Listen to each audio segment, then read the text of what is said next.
On va vous faire maintenant découvrir un artiste d'Aquitaine et je suis sûr que ça va vous intéresser, Thomas et Kwame. Nous partons à Astafort, dans le Lot-et-Garonne, pour découvrir un peintre qui se nourrit de musique, qui lui arrive même d'improviser ses œuvres au son d'un orchestre. Un reportage de Karim Chbali. Vous y verriez plutôt du Debussy, du Fauré ou peut-être du Poulenc. Le choix est d'autant plus ardu, il est vrai, que ces deux arts, peinture et musique, s'entremêlent parfois au point de n'être plus qu'un seul. C'est une intuition plus qu'une réflexion. Je me laisse porter de manière viscérale, de manière intuitive. C'est ce que j'aime dans mon travail, c'est de rester absolument vierge de toute démarche intellectuelle. L'homme qui énonce ses propos, Jean-Claude Bertrand, revendique les deux arts à la fois. Musique et peinture, il en a fait sa vocation.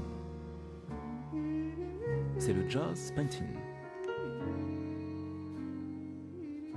Je peins sur cette musique d'improvisation parce que c'est un élément qui me parle. C'est un élément qui est tout à fait interactif et qui est chargé de vibrations très particulières, donc qui me permettent, moi, de transcrire ce que j'entends par mes petites oreilles de manière visuelle.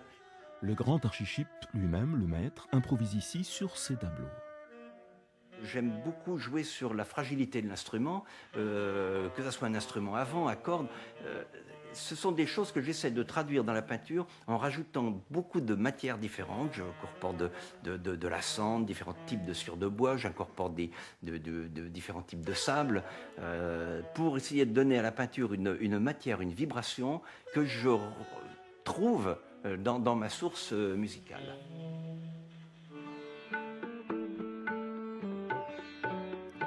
Performance particulière, ni transe ni envoûtement, le peintre garde une entière maîtrise de son œuvre, une belle liberté qu'il restitue au public. Je laisse libre cours au lecteur de rentrer dans la toile.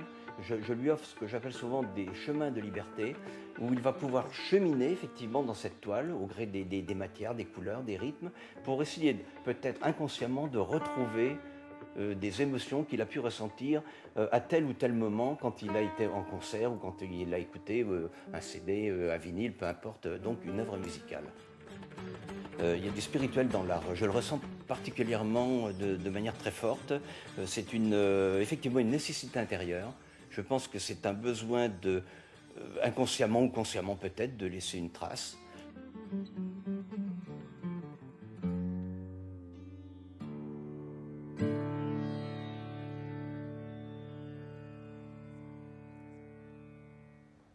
Coda. Il y a des moments comme ça, je vous ai senti très intéressé. Il faut dire qu'il y a des termes, chemin de liberté, oui, spiritualité dans l'art, oui. Émotion. Oui, et je trouve toujours passionnant de voir un artiste qui est en mesure de s'exprimer de cette manière libre. C'est vrai que, en tant que chef d'orchestre, on a une certaine liberté en ce qui concerne l'interprétation, mais beaucoup de choses sont précisées par le compositeur. Et depuis quelques années, je développe une idée pour un concert crossover, un concert qui mélange deux moyens d'expression avec l'orchestre et un peintre. Et peut-être que je vais le contacter. Ah ben voilà, peut-être que la rencontre aura eu lieu grâce à ces mieux matins.